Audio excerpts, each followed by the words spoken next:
Hello friends, piece ಕಿಚನ್ಗೆ ತಮಗೆಲ್ಲರಿಗೂ ಸ್ವಾಗತ. ಚಳಿಗಾಲದೊಳಗೆ ಜಾಸ್ತಿ ಸಿಗುವಂಥ ಬೆಟ್ಟದ ನೆಲ್ಲಿಕಾಯಿ ಅಥವಾ ಗುಡ್ಡದ ನೆಲ್ಲಿಕಾಯಿ ಅಂತ ಕರೀತಲ್ಲ, ಅದರದ್ದು ಕ್ಯಾಂಡಿ ರೆಸಿಪಿನ ತಮ್ಮೆಲ್ಲರ ಜೊತೆ ಶೇರ್ ಮಾಡ್ಕೊಳಕತ್ತೇನೆ. ಬೆಟ್ಟದ ನೆಲ್ಲಿಕಾಯಿ ಒಳಗೆ ವಿಟಮಿನ್ ಸಿ ಜಾಸ್ತಿ ಇರ್ತೈತಿ ಅಂತ ಹೇಳ್ತಾರೆ. ಸೊ ಇದು ಹೆಲ್ತ್ಗೆ ಭಾಳ ಒಳ್ಳೆಯದು ಅಂತ ಹೇಳ್ತಾರೆ. ಇದನ್ನು ಕ್ಯಾಂಡಿ ಮಾಡಿ ಇಟ್ಕೊಂಡು ನಾವು ಒಂದು ವರ್ಷ ಪೂರ್ತಿ ದಿನಾಲೂ ಯೂಸ್ ಮಾಡ್ಬೋದು. ಮಾಡೋದು ಭಾಳ ಈಸಿ ಐತಿ. ಈ ಚಳಿಗಾಲದೊಳಗೆ ಜಾಸ್ತಿ ಪ್ರಮಾಣದೊಳಗೆ ಬೆಟ್ಟದ ನೆಲ್ಲಿಕಾಯಿ ಸಿಗ್ತಾವೆ. ಅವಾಗ ನಾವು ಇದನ್ನು ಜಾಸ್ತಿ ಪ್ರಮಾಣದಾಗ ಕ್ಯಾಂಡಿ ಮಾಡಿಟ್ಕೊಂಡು ವರ್ಷ ಪೂರ್ತಿ ಯೂಸ್ ಮಾಡ್ಬೋದು. ನಾನಿಲ್ಲಿ ಒಂದು ಸ್ವಲ್ಪ ಬೆಟ್ಟದ ನೆಲ್ಲಿಕಾಯಿನ, ಫ್ರೆಶ್ ಆಗಿರೋ ನೆಲ್ಲಿಕಾಯಿನ ತೊಗೋಬೇಕು. ಇದನ್ನೆಲ್ಲ ಕ್ಲೀನಾಗಿ ತೊಳೆದು ತೊಗೊಂಡಿಟ್ಕೊಂಡೀನಿ. ಇಲ್ಲಿ ನಾನು ಒಂದು ಸೈಡ ನೀರು ಕುದಿಯೋಕೆ ಇಟ್ಕೊಂಡಿದ್ದೆ. ನೀರು ಕುದಿಯೋಕೆ ಸ್ಟಾರ್ಟ್ ಆದಮೇಲೆ ಇದ್ರ ಮೇಲೆ ಒಂದು ಸ್ಟೀಮರ್ದ ಪ್ಲೇಟ್ ಇಟ್ಟು ಇಷ್ಟು ನೆಲ್ಲಿಕಾಯಿನ ಇದ್ರೊಳಗಿಟ್ಟು ನಾವು ಇದನ್ನು ಬೇಯಿಸ್ಬೇಕು. ಈಗ ಹಬೆ ಮೇಲೇ ಒಂದು 10 ರಿಂದ 15 ನಿಮಿಷ ಮೀಡಿಯಮ್ ಫ್ಲೇಮ್ನಾಗ ಇಟ್ಟರೆ ಸಾಕು. ಈಗ ನೋಡಿರಿ, ಒಂದು 15 ನಿಮಿಷ ಆಗೈತಿ. ಇದು ಕರೆಕ್ಟಾಗಿ ಬೆಂದೈತಿ. ಈಗ ಇದನ್ನು ತೆಗೆದು ಸೈಡ್ಗಿಟ್ಟು ಪೂರ್ತಿ ತಣ್ಣಗಾಗಕ್ಕೆ ಬಿಟ್ಬಿಡ್ಬೇಕು. ಒಂದು ಸ್ವಲ್ಪ ಹೊತ್ತು ಆದಮೇಲೆ ಈಗ ಪೂರ್ತಿ ತಣ್ಣಗಾಗೈತಿ. ಈಗ ನೋಡಿರಿ ಎಷ್ಟು ಕರೆಕ್ಟಾಗಿ ಬೆಂದೈತಿ ಅಂದರೆ ಇದು ತಾನೇ ಈ ರೀತಿ ಓಪನ್ ಆಗಿರ್ತೈತಿ. ಕರೆಕ್ಟಾಗಿ ಬೆಂದೈತಿ ಅಂತಂದರೆ ಈ ರೀತಿ ಓಪನ್ ಆಗ್ತೈತಿ. ಸೊ ಈಸಿಯಾಗಿ ಇದ್ರೊಳಗಿಂದ ಬೀಜ ಎಲ್ಲ ತೆಗೆದುಬಿಡ್ಬೋದು. ಈಗ ನಾನು ಇವನ್ನ ಒಂದು ಮಿಕ್ಸಿ ಜಾರ್ಗೆ ಹಾಕಿ ತಗೋತೇನೆ.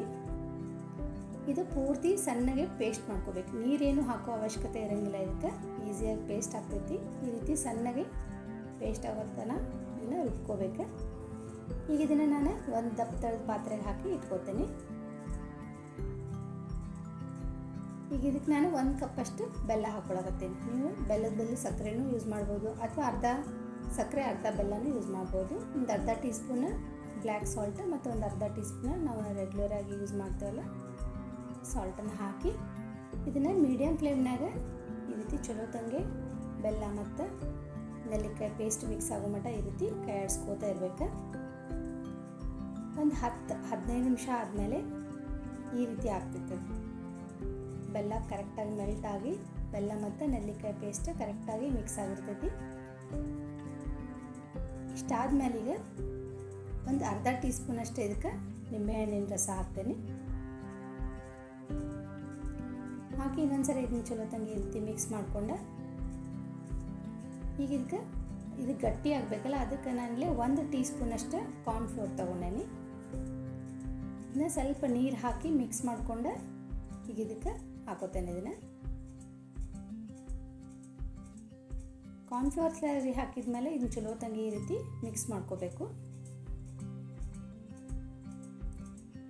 ಆಮೇಲೆ ಇದಕ್ಕೆ ನಾನು 1 ಟೀ ಸ್ಪೂನ್ ಅಷ್ಟು ತುಪ್ಪ ಹಾಕೋತೇನೆ.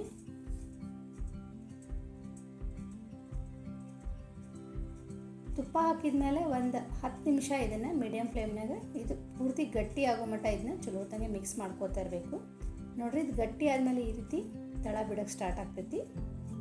ಇಷ್ಟು ಗಟ್ಟಿ ಆಗೋ ಮಟ್ಟ ಇದನ್ನ ಚಲೋ ತಂಗೆ ಮಿಕ್ಸ್ ಮಾಡ್ಕೊತಾನೆ ಇರಬೇಕು.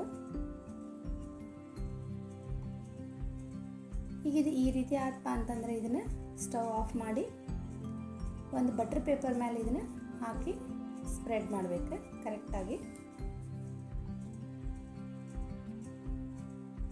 ಭಾಳ ತೆಳ್ಳಗೆ ಮಾಡಬಾರ್ದು, ಸ್ವಲ್ಪ ದಪ್ಪನೇ ಇರಬೇಕು.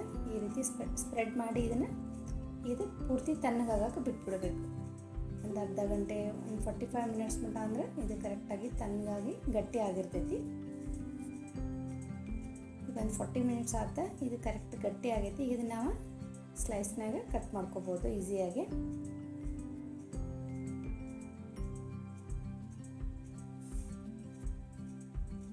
ಇದನ್ನು ನಾವು ಒಮ್ಮೆ ಮಾಡಿಟ್ಕೊಂಡೆ ಒಂದು ವರ್ಷದವರೆಗೂ ಯೂಸ್ ಮಾಡ್ಬೋದು. ಜಾಸ್ತಿ ಪ್ರಮಾಣದಾಗ ಮಾಡಿಟ್ಕೊಂಡೆ ಇವನ್ನ ಕ್ಯಾಂಡಿನ ನಾನು ಸ್ವಲ್ಪ ಶುಗರ್ ಪೌಡರ್ನಾಗ ಈ ರೀತಿ ಡಿಪ್ ಮಾಡಿ ಇಟ್ಕೋತೇನೆ. ಅಂದರೆ ಒಂದಕ್ಕೊಂದು ಅಂಟಬಾರ್ದು ಅನ್ನೋದಕ್ಕೆ. ಇಷ್ಟು ಕ್ಯಾಂಡಿನೂ ಇದೇ ರೀತಿ ಸಕ್ಕರೆ ಪೌಡರ್ನ ಅದಕ್ಕೆ ಹಚ್ಚಿ ಇಟ್ಟೇನೆ. ವಿಟಮಿನ್ ಸಿ ಜಾಸ್ತಿ ಇರೋ ಈ ಬೆಟ್ಟದ ನೆಲ್ಲಿಕಾಯಿನ ಕಣ್ಣಿನ ಆರೋಗ್ಯಕ್ಕೆ, ಚರ್ಮ ಮತ್ತು ಕೂದಲಿದ ಆರೋಗ್ಯಕ್ಕೆ ಭಾಳ ಒಳ್ಳೇದಂತ ಹೇಳ್ತಾರೆ. ಅದಕ್ಕೆ ಚಳಿಗಾಲದೊಳಗೆ ಭಾಳ ಫ್ರೆಶ್ ಆಗಿ ಸಿಗ್ತಿರ್ತಾವೆ ಇವ. ಅವಾಗ ಇವನ್ನ ಜಾಸ್ತಿ ಪ್ರಮಾಣದಾಗ ಮಾಡಿ ಇಟ್ಕೊಂಡ ಕ್ಯಾಂಡಿ ಈ ರೀತಿ ನಾವು ವರ್ಷ ಪೂರ್ತಿ ಯೂಸ್ ಮಾಡ್ಬೋದು. ಸೊ ಈ ರೆಸಿಪಿನ ನೀವು ಟ್ರೈ ಮಾಡಿರಿ.